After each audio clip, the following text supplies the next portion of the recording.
Good evening and welcome to our 10th webinar of our summer virtual sessions. My name is Diana Ryan and I have been involved with the Jenny Lind Foundation for over 16 years as choral director. We hope that you have enjoyed the previous 9 sessions. Some fantastic questions have been asked and answered of our guests.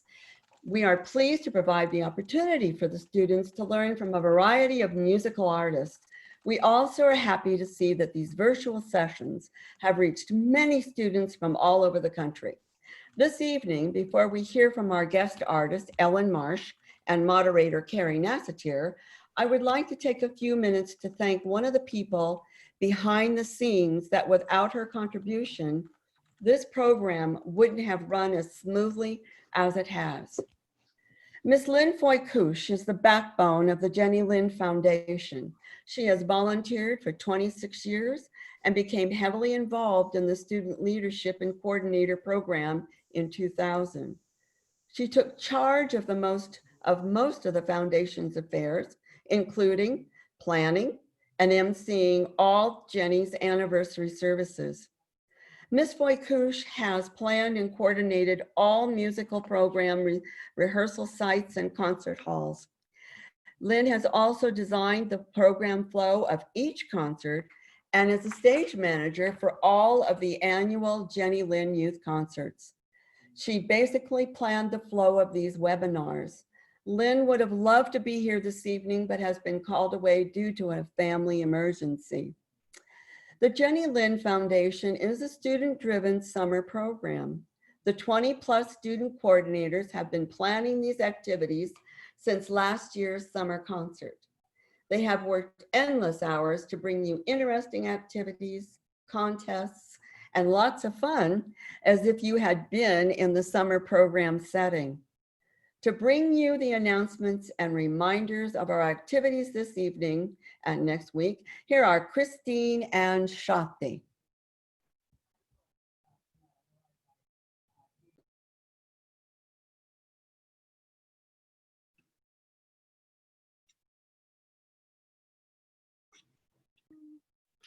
Good evening, everyone.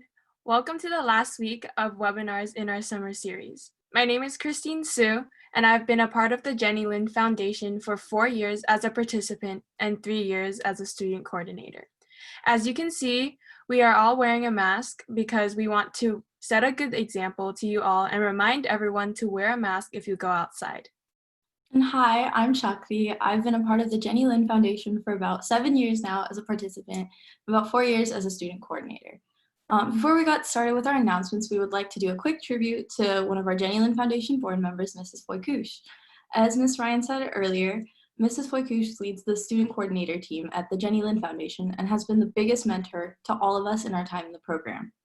We've spent countless hours with her learning about the Jenny Lind Foundation and child safety and figuring out the best way to share this with all of you guys in our annual summer music programs. All of the 2020 student coordinators, as well as past student coordinators, are incredibly thankful for all the time Mrs. Foy-Couche has spent teaching us valuable life skills, as well as correcting our mistakes as we learn to be better leaders and better volunteers. We hope you enjoyed the last webinar with Jay Mason, and we will now move on to our usual reminders and announcements. If you haven't already, please join our closed Facebook group. Just search for Jenny Lind Music Program on Facebook and make sure to request to join. You will have to answer a few questions, and that's just so we can ensure child safety and verify that you are indeed a registered participant of our program. In addition, please join our Remind if you text at JLF202 to the number 81010. You will receive text messages directly to your cell phone with reminders about upcoming webinars, spirit events, various competitions, and prizes. It's a great way to stay up to date and informed about all our activities in this program, especially if you don't have any social media accounts to follow us on, but be aware that texting charges may apply. Through Remind, we also send out daily safety tips. Today, we have Media Monday once again. What you post can last a lifetime. Before posting online, think about what others might learn about you and who might see it in the future. Teachers, parents, colleges, and potential employers. Share the best version of yourself online. We hope you enjoyed Wednesday's Kahoot with Jay Mason. congratulations to Patricia for winning first place in the Kahoot. Tonight, we will once again be hosting another Kahoot based on our guest speaker, Ellyn Marsh, where you can win more gifts and prizes. As well, we would like to award the winners of our spirit dress competition. Congratulations to Aurelius, Melody, Jack, and Angel. This week, our spirit dress competition theme is Jenny Lynn Blue. So show your JLF spirit and send a picture to either our Instagram account at Jenny Lynn Foundation or email us at jennylynnphotos@gmail.com by Friday at midnight. We will have 4 winners winning up to $20 Amazon gift card, and these winners will be contacted by email. Also, don't forget to order our 2020 Better Together merch. To purchase a custom ink JLF t-shirt or hoodie, visit tinyurl.com/2020JLF. This fundraiser will only be available for 3 more days. And if you've missed any of these announcements, don't worry. They will be in our weekly newsletter sent to the email that you have provided in the registration. Also, if you miss any of these webinars, we will be posting the recordings on our website at jennylynnfoundation.org. And before we start our webinar tonight, we also wanted to quickly introduce a project we are working on this summer. So for some background, this year we prepared a virtual memorial service for Jenny Lynn on May 27th. And this included a student-made video where past JLF summer participants answered questions on what the Jenny Lynn Foundation means to them. And here we will now play an excerpt from that video. What is one word to describe the Jenny Lynn Foundation? Community. Welcoming. Supportive. Friendship. Unity. Family. Unique. Community. Inspiring. Connection. Support. Family. Inspiring. Hopeful. Community. Togetherness. Community. Engaging. Priceless. Community. Inspiring. Friendship. If you'd like to see the full video, it is available on our YouTube channel and Facebook page. This summer, we wanted to recreate a similar video with all of our virtual participants. You should have received an email with instructions on how to participate. All you have to do is record yourself answering this simple question. What is one word or short phrase that you would use to describe the 2020 Jenny Lynn Foundation virtual summer program? And then upload your video to the Google Photos album in the email we sent to you with the instructions. If you did not receive the email, please contact announcements@jennylynnfoundation.org. Thank you for tuning in. We hope that you enjoyed tonight's webinar with Ellyn Marsh, and now we would like to hand it to Mrs. Ryan.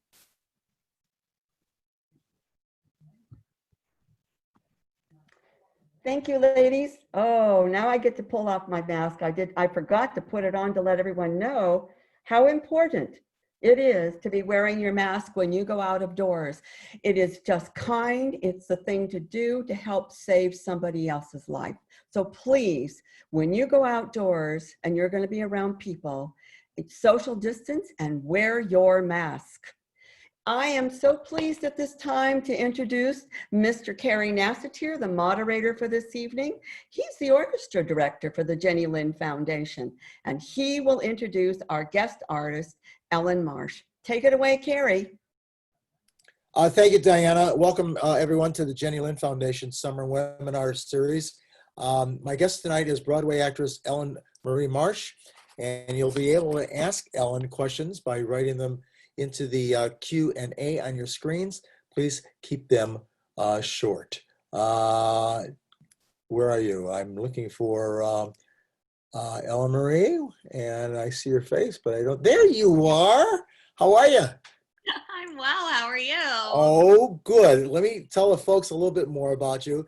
Ellyn has played on Broadway, most recently in Tennessee Williams' The Rose Tattoos, with with Marissa Tomei. Pretty Woman, Kinky Boots, Priscilla, Queen of the Desert, one of my favorites, and Enron. Ellyn, welcome. Everything good? Yes, you got a cat? I have the most not friendly cat, and she all of a sudden decided to sit on my lap at this moment. What's your name? That's Sia. I'm named after the pop star that my daughter, and then we also have Boyance. Ah, Boyance. I got it. I get it.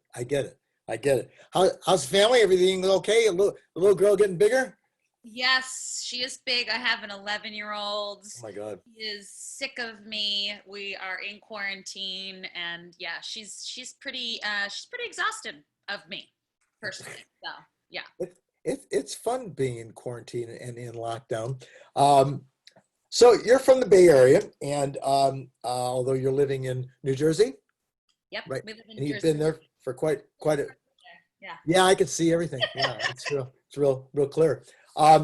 You went to here locally to Bishop O'Dowd High School and then Piedmont High, and I first saw you when you were a ninth grader at O'Dowd in Once Upon a Mattress, and and How you're do you remember oh that? yeah. Well, let me tell you how I remember it. You were in the ensemble. I don't even think you had a speaking part. And I liked you immediately because you're way shorter than I was, and nobody's shorter than I am. Yeah. And but I went home after seeing your performance, and I told my wife that this girl owned the stage, just owned the stage. So I'd like to kick off with that, and that owning the stage and coming out. What is that? Is that confidence? Is it being prepared? Is it smoking mirrors? Yeah, How do you come out and just do it? I think that sort of like je ne sais quoi, I don't know, but I think it's just kind of like at the risk of sounding super cheesy, I think it's just kind of like a comfort and like a home and like where, you feel the most comfortable. I think my mom is here watching tonight, and I think that performing and being on stage is just kind of always felt more natural than anything else to me. And it was just what brought me the most joy, especially when you're young and you're kind of like trying to find where you fit in. And it's not always, when you're young, sticking out isn't always the coolest thing to do. Right. I don't really think I cared that much. Just went out there and did it. Yeah, I think that's it. I think it's just, I don't know if it's confidence, because I wouldn't, I think as actors, we're intrinsically, self-conscious and always wanting to do better. So I don't know if it's a confidence as much as it's just like where you find your joy, I think. Interesting. I mean, nerves always get to me off stage. Once I step on the stage, boom, it's gone. But and a lot of what eats you up is the before you get on, and and you got to not overcome the nerves so much, but you have to act on stage like you've been here before, and it's no matter who's in the audience, and just go on with it. How do you handle nerves? Do you have those moments? With very bad nerves. I am most nervous. I have performed for, I don't know, maybe 10,000 people, or actually I did a concert in Chicago outdoors where there was 50,000 people, but nothing makes me more nervous than if there's two people in the audience that I care about. Right. So that's what makes me nervous. Yeah, or yeah. people that I want to please or make proud. If my mom comes to see the show, or my brothers, or my close friends that are mostly in the business. So performing for strangers is easy, but when it really comes down to the people that you value their opinions the most, and that doesn't mean critics or anything like that, but that's when I really get nervous. I've done a couple one-woman shows, and those are very nerve-wracking, and I always say I just need one laugh. I just need one, because theater is so visceral, and it's that call and response, so I just need to feel they're there with me, and then I'm okay. But you're exactly what you said, the before and the sort of vampires that are in your mind, Right. the tricks and all the insecurities are there before, and then lights, camera, action, it usually goes away with one note or one laugh or something like that. Yeah. But I suffer really bad with nerves. Yeah. So your mom's in the audience? I think so. She said she Hi, Anna. Hi, Anna. Your daughter just hit the big time. You know, you also took other music classes. Did you take other music classes when you were at Piedmont? I know you were in the jazz choir. Did you take other music classes? I studied, do you remember Judy Davis? Yes, sure. Yeah, I studied with Judy Davis, and she put the fear of God in me. And she really, she had taught with Barbara Streisand for years, and Barbara Streisand was my idol. And I used to record on a cassette tape all of our lessons, and I hung on her every word. And I wish I still had those tapes, but I would go to her lessons and I would record them. I would listen to them through the week.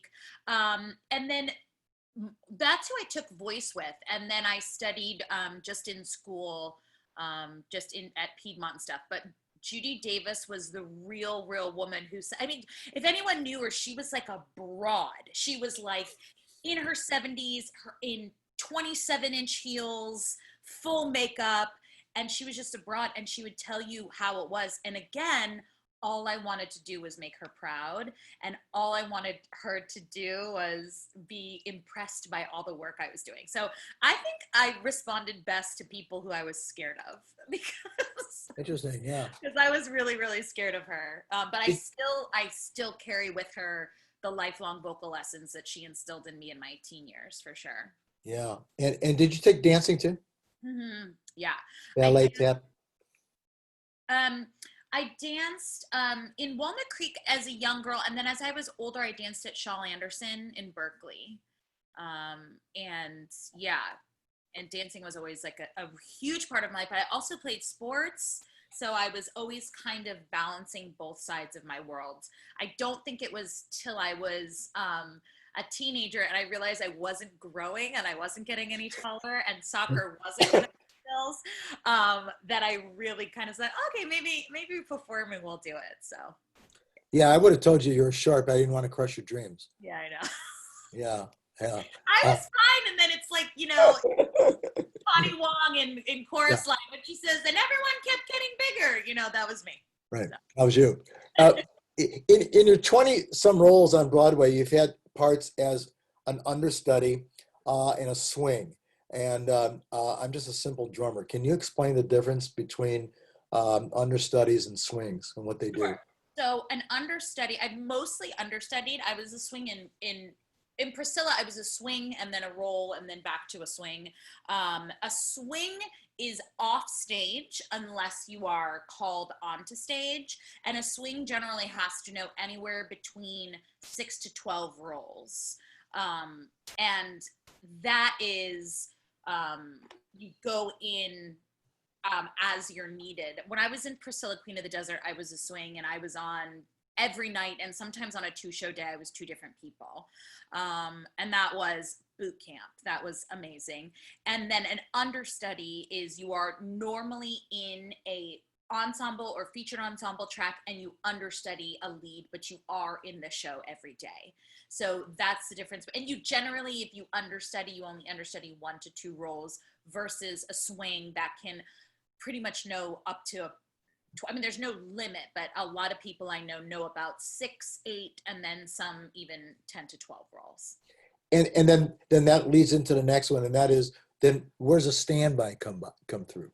Okay, yeah, this is a good question. So a standby is generally for a really big demanding roles. Your Elphabas, your Elsas, your Frankie Valleys, who just have one person that sits off stage ready to take over that role.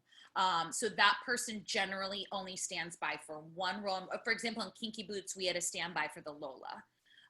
So if it's a very demanding role, they're there and that is their only job. Or a star, if it's a big name. If it's a big name, right? That lead. Yeah. If it's a big name that like might be missing a lot of shows or something like that, and some actors request standbys. Some, so a standby role is very challenging, just because they do sit off stage quite a bit, whereas a swing can go on because they understudy so many roles. But yeah. Is Elphabet one of the, I would imagine Evita as well, but is is that one of the most demanding roles right now? I know Angelica Schuyler has a very difficult part in Hamilton, that particular role. How would you rate Alphabet in that realm of hard parts that you? Yeah, Elphaba is pretty much as hard as it gets. I mean, Angelica really has a lot of time off stage. Vocally, Oh, she's a lot and very high. That's a very demanding role. But Elphaba, I think I've had several girlfriends who played it. I think they're off stage a total. I might be making this up, but I feel like it's like 12 minutes, something like that. They're off stage something like 12 minutes, not including intermission. So it's really one of it's right up there with Evita. I mean, and yeah. Ava Perón, and I find it. I mean, I could really, get on a soapbox here. She does not have, so some roles are so demanding that they actually only do 6 shows. And we call it 2-show, like a 2-show Frankie, a 2-show Ava. Alex Brightman had a 2-show Dewey in School of Rock, but no 2-show Elphaba. Huh. So crazy, yeah. Huh. Yeah. I have a question from the audience on one of your first Broadway things that you did with Enron. And he says, I've seen some stuff about student productions of Enron in the past. What was it like working on set with Velociraptors? And how was that done in the Broadway production? I had it's so funny. That's a great question. Thank you so much. I have always thought to myself, so Enron was my first Broadway show. It was a colossal flop. And it was so good. It was so well written. It was so forward thinking. It was so inventive. So I always wonder why it's not done. So I'm so excited to hear that it is done. So it is exactly what it is. It is the story of the fall of Enron and Jeffrey Skilling. And it's used a lot of multimedia, and they use a lot of visualization. And part of the visualization are these giant, they wear velociraptor heads, and the velociraptors are essentially eating the evidence, eating everything that people could have found out about Enron. And it was so cool. Like, it was almost too cool for Broadway. Like, it was super downtown, like gritty theater, and I think it was just too much for Broadway. But what we did for those velociraptor scenes were they were real velociraptor heads, and they wore them, and they started off very skeletal, and as the show grew, they grew into actual velociraptors. It sounds crazy saying that out loud, but it was really, really cool. It was actually critically very, very loved, except for the New York Times. Huh. And how long that it just made just the opening, and how long was it on? I think including previews, we did 60 performances. So it was so in the Broadway theater company, in the Broadway theater community, when a show opens, we call them opening night faxes, and all the other Broadway shows will send you essentially a fax with well wishes, like, the company of Wicked, and then everyone will sign it, and then it goes on the wall. It's amazing Broadway tradition. We still had our opening night faxes up on the wall when we closed, so they hadn't been taken down yet because we had just opened. Knowing there are different levels and situations for auditions, and I guess later cattle calls, but I'm thinking in terms of our audience and school productions and community theater, what advice might you give a young actor to how to prepare for an audition? That's a great question. So number one, prepare. The biggest mistakes I've ever made in auditioning is not preparing and thinking like, I'll go in and wing it. I'm good at improv. Prepare. As I said before, I do suffer with nerves. And if it's not really in my bones and really in the good gray matter, I can go up, and I can, because you have to really be in the moment. And auditioning is such a weird beast because you're sitting in a room in your plain clothes with, you know, if it's a final callback, you have 20 people who are wondering if you're gonna, you know, if their money is worth, you know, you. So it's very, very nerve-wracking, to say the least. So prepare is my number one advice, and I take that more as an adult. I wish I did that younger. And go big or go home. That's just it, because I'll tell you a really quick story. The reason I go big or go home. I think of really wacky things, sometimes in auditions, and it has been what has set me apart. And the show that I was meant to do next, which was Sarah Silverman's Bedwetter, we were supposed to start, so Broadway shut on the Thursday. We were supposed to start rehearsals that Saturday. And the final callback was me and 4 other women. So, you know, they dwindled it down to, they put 5 of us in front of Sarah Silverman. And the casting director called me and said, "Hey, I just want you to know, you're super out in left field with this character."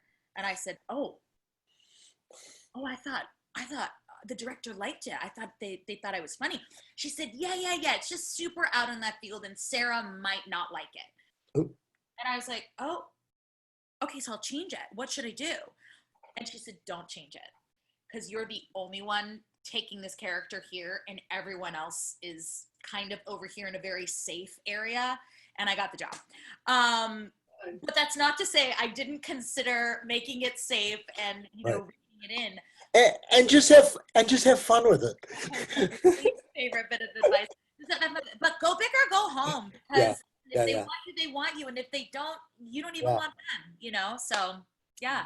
And sometimes they may want you for a second. Maybe the person they picked can't do it, or timing, or you never know. I mean, they want you for something else. You're going to be good for something else. I have this one in mind. I like what she or he did, and you never know when you're going to get that call back. So where do you find, and how do you choose a monologue for an audition?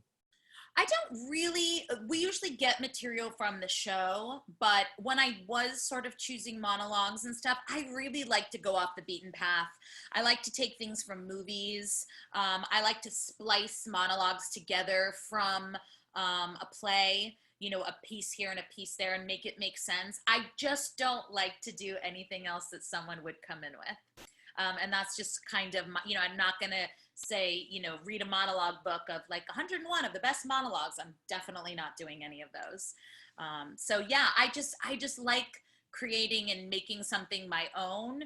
And again, it backfires. It doesn't always work out, you know, but at least I know that I was just kind of like authentically me, rather than, you know, something that, you know, Suzanne and Brenda and Janet. Oh, everybody in the hall. Everybody that's waiting in the hall. Yeah. Well, and then that leads into the choice of music. Do you, besides choosing something that's in your range, would you do something or from the show that you're auditioning for, or something that's currently on the boards, or something older, or something that nobody would think of auditioning? So I normally get, if you're auditioning. Well, they give you music too. Yeah, they give you music. I have sung, Cary, the same 3 songs since I came to New York in 1902. And I have booked all my Broadway. I was just after I got there by about 10 years. You had your horse-drawn buggy. Yeah. Loaned it to me. And I sing the same songs because I love them and because I sound good in them. And I always, because I also teach students, kids. And I always say, sing songs you love, and sing songs that you connect with, and sing a song not because you sound good singing it, because if you love it, you're going to sound better singing it. So you should always sing a song that you love, something that reminds you of someone. Or you know, I have sung Aretha Franklin's Think for 20 years, and I will sing it for 20 more years because I think it's the most fun song ever. But yeah, if you don't connect to something, you're just a mouth making music, and anyone can do that. It's really more about storytelling through music. And I say that to my students too. I mean, even when you take, for example, pop singers who don't necessarily, not musicals, right? Not musical theater. I mean, you think of the people whose music you connect to. I love Adele. I think she's such a beautiful storyteller in her music, and her lyrics are so connected. She's a connected singer. So that's what I always, if you're looking for music to sing for auditions, it's going to make you shine every time if you find something that you love and you connect to. And what about improv? Is there much improv in terms of auditions are concerned? No, not really. I mean, a little bit. I do have a strong connection and basis in improv. And I always say that I just think improv's important in life.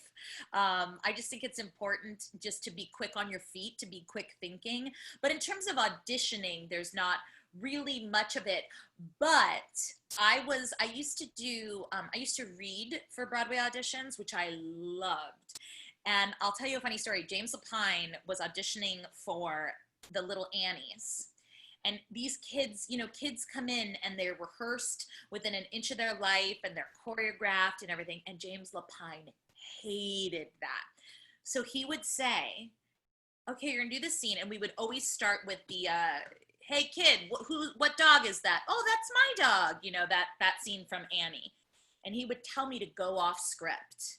And these littles, the ones that could go with the flow were called back every time. And sometimes they would just go to the white room. And I was like, Jay, he was so evil. They were just little kids. But he's like, I can't have them, be two in the page, two in the script. They have to be Annie, not be a little girl auditioning for Annie. I loved that. I thought that was great. Yeah, that's pretty cool. I was horrible to them. So. So early on, you did a stint with San Francisco's Beach Blanket Babylon in 2002, and where you did bits and you played Barbara Streisand and Britney Spears and Hillary Clinton and the Pineapple Princess. First of all, how did that gig all come about? So I had just been working on a cruise ship. I wanted to move to New York and have I wanted to have a nest egg to move to New York. I didn't want to move to New York and wait tables and lose my focus. I wanted to move to New York and have money. So I went right after college and I worked on a cruise ship. So I came back to California. I had just come back and I had the pukiest flu you could ever imagine. I mean, the flu. And but I had wanted to be in Beach Blanket Babylon since I was a little girl. It was a dream of mine. Val Diamond was my idol. I loved it. I only saw it 2 times as a kid because, you had to be 18 to see it. And so I remember saying, well, the auditions are whatever on a Tuesday. And I was so sick. I said, I have to shake this. And they gave me all this material. They gave me, and I would sit in my mom's house on the floor and play these tapes because they gave me the cuts of all the numbers I needed to do. And again, I practiced and practiced and practiced. And I was so sick. And I went to the audition and they audition you on the stage, the Club Fugazi stage, that little postage stamp. And I got on the stage and I was in the zone. Yeah. I did it and I felt so good about it. And I walked outside of Club Fugazi and I puked on the stairs. There you go. And I went home. It's a good day. It was a good day. And they called me the next day and they said, how would you like to be in Beach Blanket? And it was cool. It was just a dream come true. And it was really, really what taught me how to do 8 shows a week, how to show up, how to be on your game, and what that was like. And it was the best. And it was just a treasured time. Kenny Maslow and all those guys. How often were they changing shows? Changing scripts and Oh, all the time. Making it topical. A line, they keep the classic characters, but it could be a line or a verse. We had the Christmas show. You could put in a new number. We're going to do a new number, like we did, political stuff, and they would change things around and change the order. It was just the time of my life. It was really, really a dream come true. That was the first time when I really said, oh, this was something I said I wanted to do as a little girl, and I got an opportunity to do it. It was great. How do you learn improv, or do you? Is it just there, or? I teach improv, and I do think you can learn it. Improv is. Amy Poehler wrote a book called Yes, Please. And one of my favorite takeaways of the book is if you throw everything at the wall and 5% of it is interesting or funny or clever or smart, you're winning. So it's just a matter of content and throwing it out there and just going with your first instinct. So, you start with improv and you start with your yes and you start with the basic fundamental rules of improv, and then you go from there. But do I think some people are naturally better at it? Sure. But I do think it's a skill you can learn. And I think, and it's like anything, it's a muscle.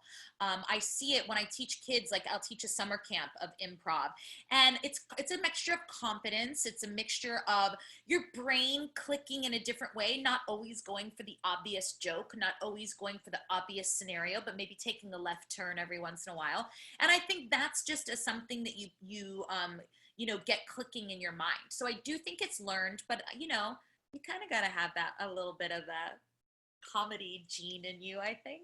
Yeah. Yeah. Once you left high school, you went to Emerson, right? Mm-hmm. Emerson College, university, no, college, Emerson College. What did that feel like, moving up a level from high school and productions that you did to all of a sudden now you're doing college productions? And what was it more intense? Was it harder, easier, same thing? What did you work on once you went to a good decent drama college?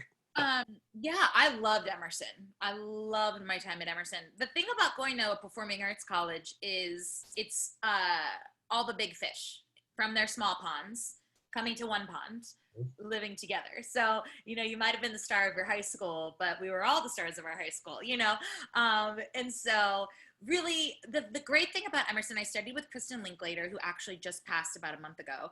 I studied with Kristen Linklater, who was she's like an acting, goddess, and again, put the fear of God in me. I think I'm sensing a trend as I say it out loud. College is the real deal. And, I wanted to go to Emerson so bad. So I wanted to go to either NYU or Emerson, but I found out at NYU you couldn't perform till your junior year, and I was like, not for me. And some of the other colleges that I got into, I didn't want to go to. I got into Boston Conservatory. My mom said, absolutely no way.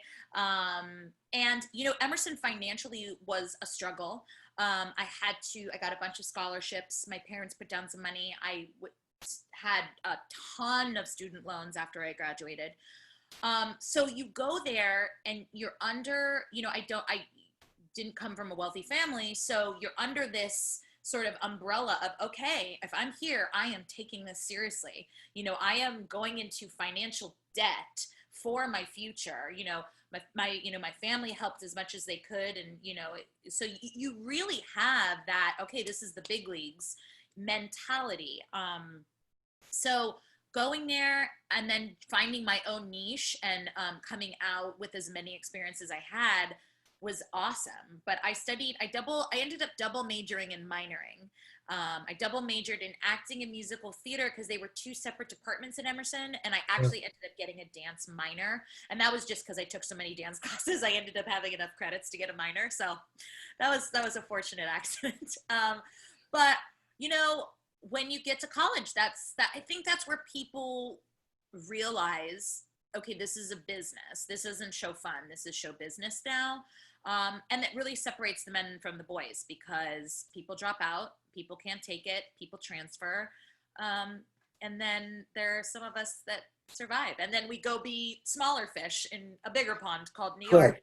Right. But that's normal. Yeah. And that's how you grow. Yeah. And you try to hang out with as many big fish as you can, and that's how you learn. It's difficult figuring out just what makes people laugh. And for me, I'm partial to deadpan, and the Buster Keaton, B. Arthur, Jack Benny, Fred Willard, who also just passed recently. What makes you laugh? I'm going to go to both ends of the spectrum. I write a lot. I just wrote a web series, and I actually give the directive to people. This is a very B. Arthur line. So I love that. So I'm either, I love a B. Arthur, I love dry, and I also love Lucille Ball absurdist. So I am really both. And I think that both, see, this is where people, I don't know if you'll agree with me, but this is where I think people get very confused about comedy, because comedy is so specific. Like there's so much comedy, but the timing of all of it is very specific. Deadpan, absurd. I mean, you look at, Fred Willard. I mean, there's nobody like Fred Willard. He revolutionized the like loving dope. And the mockumentary style comedy that he was a part of, the Catherine O'Hara, the Schitt's Creek things. And I love intellectual humor. And I love it when, also love when something is so, why didn't I think of that? It's such an easy, obvious joke, but somebody just lands it. So both ends of the spectrum really make me laugh. I mean, I think there's those greats that you mentioned are phenomenal. I guess the closest to maybe a B. Arthur would be a Tina Fey. I think she's quite dry, often the straight man. So I do love Tina Fey. I am drawn to female comedians just because I think we're very underrepresented in the comedy world. Do you know that new show? Oh, it's on its second season. It's called Dead to Me. It's on Netflix. It's all female, written and directed, and it is really brilliant. And it's very fast, banter, deadpan. So I do love both. During this COVID vacation that we're all taking, creative people adapt. And how are you adapting, and what are you pursuing these days? Since obviously the theaters are dark, everything is dark. The cabarets are dark. Everything we do is dark. What are you doing to keep up with your skill set? So I am teaching, and I still take voice lessons, and I also wrote a web series that takes place completely on Zoom. That's not Turning the Tables, though. This is after Turning the Tables. I'll talk. Yeah. This is called Gallery View. I turned to my writing partner. My writing partner and I have written a couple pilots, and I said we need to write something about the pandemic. So we wrote a series called Gallery View. It's about a failing toilet paper company trying to sell toilet paper in the midst of a global pandemic. Faith Prince is in it, who's Broadway royalty, Brandon Uranowitz, just amazing people. So we wrote it, shot it, and edited it. We have 9 episodes, and we have 2 more coming out. And that, we wrote it, we would write it, rehearse it, and we shoot it exactly like this, only we do it in Gallery View. That has been incredibly rewarding. And how do people see that? It's on YouTube. Okay. Yeah, it's on YouTube. It's called Gallery View. And in addition to that, I also write and direct and edit a comedy Broadway podcast called Getting Peggy with It.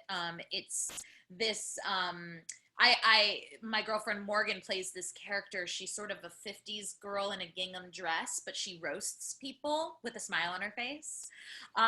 So that's been really fun. I also started in the pandemic a true crime podcast because my best friend from Emerson is huge in the true crime world. So it's actually a comedy true crime podcast called Obsessed with Disappeared.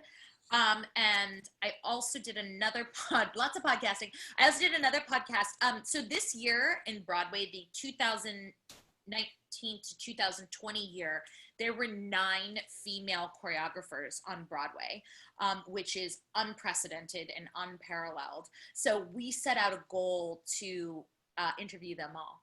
So we did a podcast called the Pas de Deux Podcast, and it was just celebrating the female choreographers of the year, which is amazing. You know, Sonia Taya from Moulin Rouge, Lucy Hind from Girl from the North Country, Cary from Six. I mean, just it was just crazy that women have been so underrepresented on the creative side of Broadway, and then to kind of like break the glass ceiling. So we celebrated that. And then hanging out with my daughter and homeschooling, which turns out I'm not good at all. And that was not fun. And yeah, and then, you know, doing things like this. And So you're helping her with her math questions, her math problems, are you? yeah, I always get like a really bad cramp in my foot for some reason. I'm like, oh, ow, YouTube it. I don't know. It's horrible. So it's been, I'm not very good at sitting still. And so I've used this time to find other creative outlets as best I can. But you know, it's with every passing month. I mean, I was supposed to, as I said before, I was supposed to start Bedwetter, and then we were told we're going to start in a month. And then that month turned into June, and June turned into September, and September turned into January. So all these pieces, I mean, I kind of, you know, it's been really hard. It's been harder on some people. But yeah, it's been a challenge. For sure. Are you doing, how's teaching online? Have you had to change the way you teach, the way you talk with your students online as opposed to one-on-one in person? It is exhausting. Are you teaching online? Absolutely. It is kind of exhausting. Yeah. And I think part of it, and let me know what you think, I think part of it is you just want to get that energy through the computer. So I feel like my output is double. I feel like I'm trying so hard because I do love my students and I love teaching. But I will come off, you know, I'll teach, let's say 12 to 3, and I'm exhausted. Like, it's really a different, and I'm probably not being conservative with my energy. I'm probably putting out too much, you know, but I just find it very, very challenging. And the kids are so patient. I teach at Joffrey every year. So I do their summer program, and these kids, they're just working so hard under these, not, you know, we're just in this little square. Yeah, right, exactly. Yeah. We could both do that. Yeah, I didn't realize we could. Yeah, there we go. Yeah, kind of like the Brady Bunch or whatever. A couple questions from the audience. I'm not sure about these questions. So what they're asking. One is asking, how long are most musicals? So I don't know if she's asking how long is a musical from entr'acte to or, you know, to overture to playoffs, or how long are they on in a theater? How long are they for the run? So maybe you can answer both of them. Yeah, so musicals generally, you know, there's when I was in Enron, American Idiot was across the street, and they were getting out of their show when we were at intermission. So American Idiot was 90 minutes, no intermission. I've never been in a show like that. Generally, shows hover around 2.5 with intermission. That's a pretty good number. And a show runs on Broadway as long as there's butts and seats. Yeah. It's all week to week. You never know. when Priscilla gave our closing, we were really, really shocked because we were still doing financially well, but they were looking ahead at pre-sales. It's all money. So, I was in Kinky Boots for 6 years, and then it ran another year beyond, another year and a half beyond. But there's not a lot of Kinky Boots out there. And what we've been giving advice this whole time. I'll read the question. What advice would you give to young actors and actresses? Go to med school. A lot easier, is it? My advice, let me give the advice I wish I would have taken, because there's so much good advice, so many advice I could give.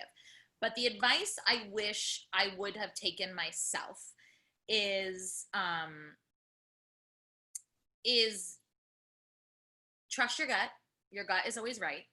And just to be authentically yourself. I think I spent a lot of times in my younger years trying to be Sutton Foster or trying to be someone else. And I knew I didn't fit into any of those boxes, but I wanted to so bad.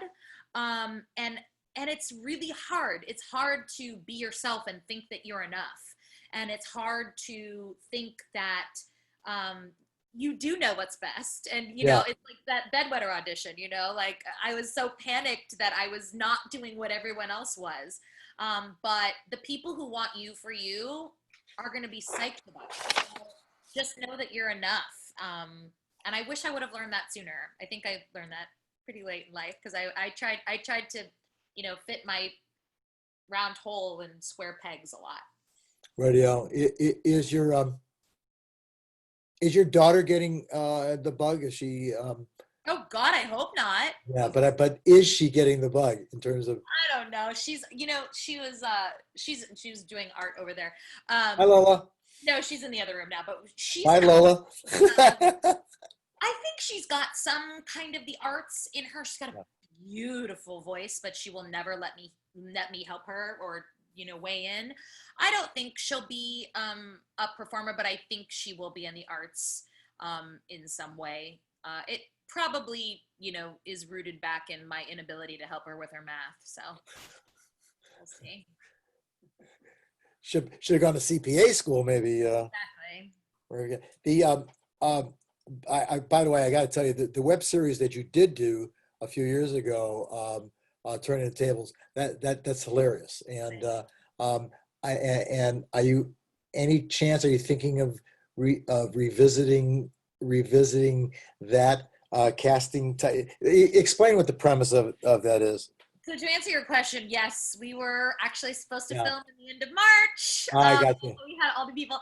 So season 1 of Turning the Tables we turned the tables on the casting. It was a little more niche season 1.